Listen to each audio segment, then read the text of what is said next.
Two of the best to talk about this, Joe Hildebrand and Bronwyn Bishop. I think we'll probably only go through one topic right now, but there are other things we're going to try. Topic? Yeah, going to try to get to. So, Bronwyn, there's the principle of the broken promise. I am going to get to that in a second. But what we have seen is the Prime Minister, all of this is about politics because the Parliament needs to pass a law. The Parliament doesn't sit until February, and tax changes don't happen immediately. They sort of kick in on July 1 or January the 1st. Now, if they're going to change that system, I don't know. Clearly, I don't live in his head or know what's going on in the smoky rooms of the faceless people in Canberra. However, I think that setting up false expectations always hurts a politician. And while the Prime Minister is out there and he's had a week of the media kind of following him along and following the breadcrumbs all the way to the gingerbread house, when the reality for people between $60,000 and $80,000 is weekly, $25 to $35, it doesn't match the rhetoric, it doesn't match the noise, and it doesn't change people's lives. And that, in the end, means, what the hell were you talking about, mate? That argument is relevant when you are trying to sell the fact that you've broken a promise. The fact is that it smacks of there'll be no carbon tax under any government I lead, because we've seen again and again, and my word is my bond, you can trust me, we're there for integrity, we are better than everybody else. It just doesn't wash. And the important thing is we are forever hearing people saying, we need tax structural reform. The tax reforms do that. Because they get rid of brackets. Get rid of brackets. 37 cents in the dollar bracket. Now that means that all those people who are going to be pushed over into that next bracket, which they wouldn't have suffered with bracket creep, it was designed to reduce bracket creep. What Albanese is doing is locking in bracket creep. And that's where governments get their surpluses, because it just means more personal income tax is paid. So there are only two things that matter. A, it smacks of fear. Nothing else have they got to go with. They've got a by-election coming up. It's a marginal seat. So they come in and say, oh, we're going to tinker around and you'll all be better off. Really? No, you can never trust this man again.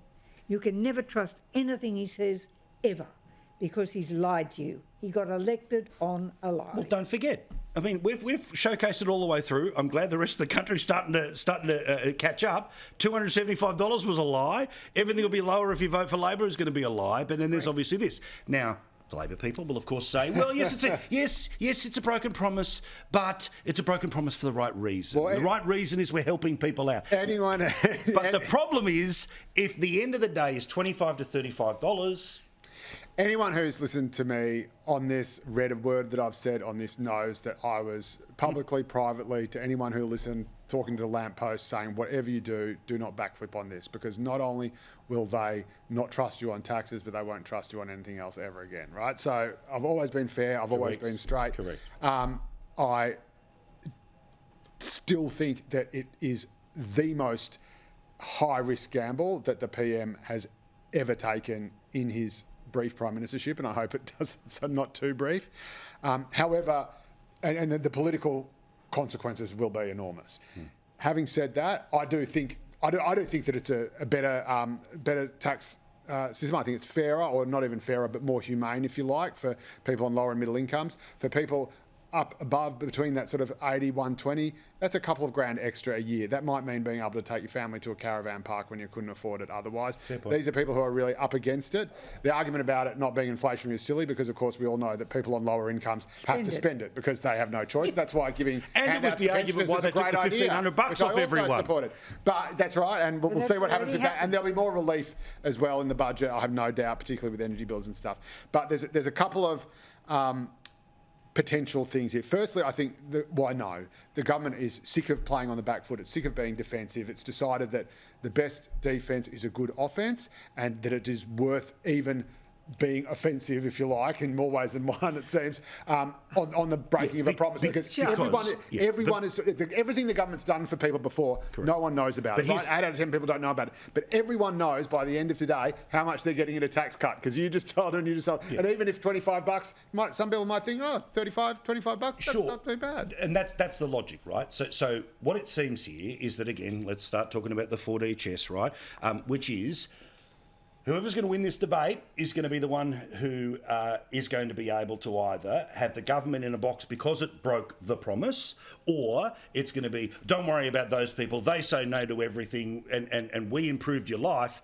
But I think that second part collapses because of what the actual impact of this is in people's lives. That said, as a libertarian, I say cut taxes all the time, right? So my suggestion is that the Liberal Party should say we're always going to vote for a tax cut. We'll vote for this, but what we will not support is bracket creep, and we will fight that at the next election. Bang. Move on. Sorry, Robin, I know you need to, but Susan Lee saying absolutely we're committed to stage 3 and we'll put them in.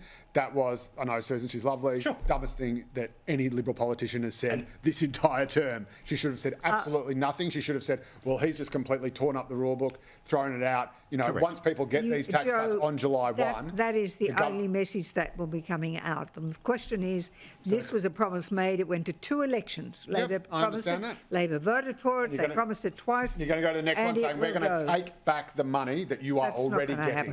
That is not going to happen. That's why I say... Vote for it. That's why I say walk in, vote for it. So, I mean, this is the thing, Bronwyn. Okay, so, again, we know what the danger is for the government, but is there a danger given that you've got a media that literally today was saying, is this the sliding doors moment for the Prime Minister? They are desperate to rehabilitate him. They've got the pack of whackers desperately ready to go, right? They're trying to say that the broken promise stuff, that's just a News Corp thing. The issues of he'll never be trusted, that's just a Sky News primetime thing. But guess what? When you're dealing with things as central as, can I trust my Prime Minister and have they actually changed my lives? You can't spin your way out of that by trying to silo the bad news, because the bad news will get out. Now, let me tell you what I think this is part of.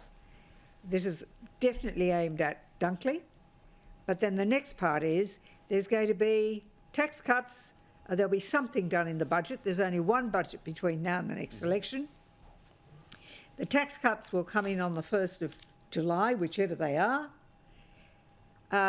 There is a likelihood somewhere along the line there could be a reduction in interest rates, and no first-term government is going to wait till May to reap the benefits of those things. When, by the way, we should explain, they can do it from August. From August, they can go to an election. Yeah. And my prediction is that is precisely what they're building up to. But is your expectation, though, that... again, let's not get too far ahead of ourselves, but this first week's going to be really interesting. Again, all of the smart people who've sat around and have, worked this one out, and they've been able to work out if we can just go and, send text messages to this reporter and cuddle this one and make sure we have drinks with that one on Australia Day. Sorry, Invasion Day. Then, your choice of day. Well, then we'll be able to turn around and, slowly, if we win a day...